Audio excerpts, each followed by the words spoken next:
Shams al-Ma'arif, translated as the Son of Knowledge, is one of the most controversial books in Islamic history, often attributed to the 13th century scholar Ahmad ibn Ali al-Buni.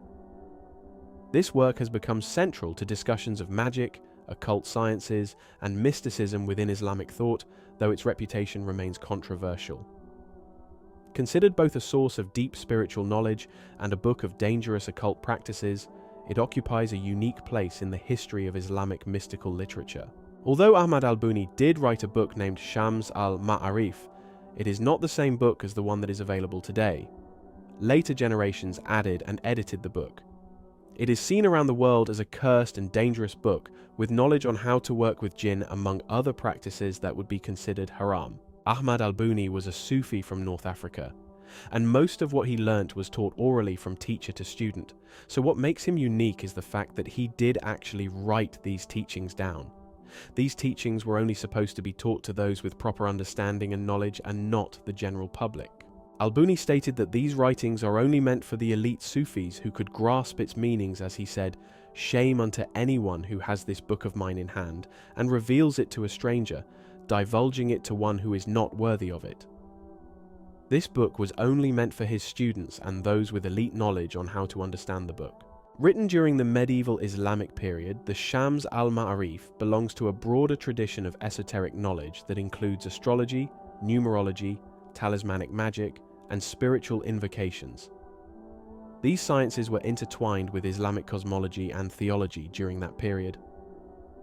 Al-Buni, its presumed author, was a scholar of the esoteric arts, Sufism, and Islamic jurisprudence. He spent much of his life in Egypt, where he was influenced by various mystical and occult traditions, which he synthesized into his writings. In the Islamic world, particularly within the Sufi tradition, esoteric knowledge, or ilmul ghaib, has always held an ambiguous status. On one hand, Sufi mystics often used rituals and invocations to attain closer spiritual connections with God. On the other hand, the boundaries between lawful mystical practices and sorcery were, and still are, contested by Islamic orthodoxy. Shams al-Ma'arif lies precisely at the intersection of these discourses, often straddling the line between respected spiritual practice and condemned magic. The book is divided into several chapters and treatises, each dealing with different aspects of occult sciences. The content includes discussions of numerology, the science of numbers, astrology, the use of talismans and amulets, and the invocation of spiritual entities such as angels and jinn. It also delves into letter mysticism, the science of huruf, which involves the analysis of the Arabic alphabet's symbolic and spiritual significance. One of the core features of the book is the invocation of divine names known as Asma'ullah al-Husna, where certain combinations of God's names, when used properly, are believed to yield spiritual or material benefits. There are also numerous diagrams, symbols, and instructions for creating talismans, which are thought to protect the user from harm or bring about desired outcomes, such as wealth, health, or love. The spiritual practices detailed in Shams al-Ma'arif are deeply rooted in Islamic metaphysical ideas. In Islamic mysticism, the idea of achieving a higher state of consciousness, or direct knowledge of God, marifa, is a central aim. To that end, many of the invocations and rituals in the book can be seen as attempts to pierce the veil of material existence and access hidden spiritual realities. However, the line between spiritual practice and magic is often blurred in the text. Many of the book's instructions appear to blend religious ritual with what would typically be considered sorcery. For example, talismans created using specific configurations of Quranic verses, divine names, or celestial symbols are designed to exert influence over the physical world, leading to criticisms that the book encourages the practice of black magic, sihr. In traditional Islamic law, sihr is condemned, and many Islamic scholars, particularly within the Orthodox Sunni tradition, have regarded Shams al-Ma'arif with suspicion and disdain. In 2021, one of Egypt's most famous businessmen, Hassan Rateb, was arrested for providing financial support to a gang who illegally traffic antiquities from Egypt. This gang found over 200 historical artifacts all across Egypt before being caught during an excavation. What was troubling, however, was how they found these treasures, which were extremely difficult to find. When the gang were arrested, they were found with an old book. When examined, the authorities identified it as the Shams al-Ma'arif. During the gang leader's testimony, he explained, when conducting these excavations, they used a complex method.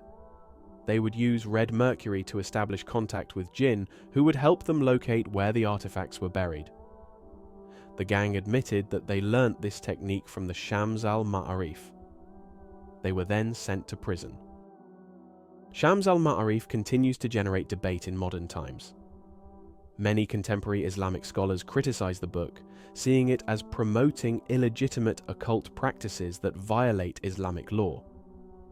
They argue that al-Buni's work encourages superstition and an over-reliance on supernatural forces, detracting from proper faith in God and adherence to Islamic principles. It is important to note that the original Shams al-Ma'arif written by Ahmad al-Buni was significantly different to the one that is in circulation today. The original version was more focused on Sufi mysticism rather than the occult practices in the book in the modern version. This new version was compiled in the 17th century, including the works of other people centuries after al-Buni. However, he is still labeled as the author, even though maybe just a portion of the book is his works.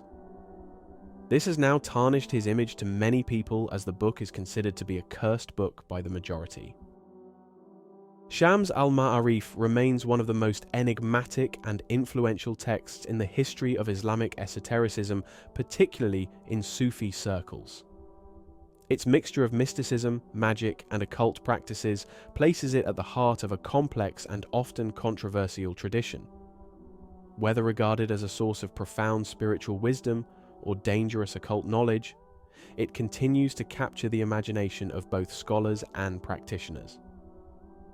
The book's legacy as both a mystical and magical text ensures its continued relevance, particularly in discussions about the boundaries of spirituality and magic within Islamic thought. The book should be avoided at all costs by most people. It contains names of jinn that could be summoned when mentioning them. It should only be studied by Muslims with an elite level of Islamic education when learning on how to deal with jinns, black magic and talismanic practices, and not by those looking to work with jinn for worldly desires. The consequences for those will be severe.